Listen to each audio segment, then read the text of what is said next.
ఇవ్వాలి. తమలపాకు యొక్క కాడలు అనేవి ఇచ్చేవారి వైపు, ఇంకా తమలపాకు యొక్క కొనలు అనేవి పుచ్చుకునే వారి వైపు ఉండాలి.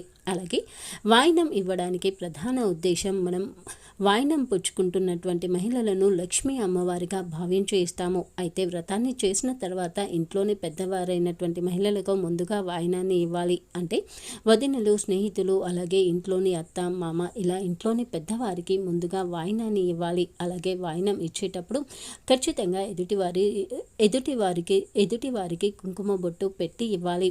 మన ఇంటి పొరుగింటి వారు, స్నేహితులు, ఇలా ఎవరికైనా సరే వాయినాన్ని ఇవ్వచ్చు. లక్ష్మీ అమ్మవారిని ప్రసన్నం చేసుకోవడానికి సుమంగళులు పూజ చేసి ఆ తర్వాత వాయినం ఇవ్వడం అనేది అద్భుతమైనటువంటి ఫలితాన్ని ఇస్తుంది. వాయినం అనేది శుభానికి, ఐశ్వర్యానికి, సౌభాగ్యానికి సంకేతం, కుటుంబ సంతోషానికి సంకేతం. అందుకే ఈ వాయినం అనేది ఇస్తారు. ఇంకా వరలక్ష్మి వ్రతంలో ఇచ్చేటువంటి వాయినంలో ఖచ్చితంగా కూడా తీసుకునేవారు, ఇచ్చుకునేవారు కూడా మనస్ఫూర్తిగా తీసుకోవాలి. అలాగే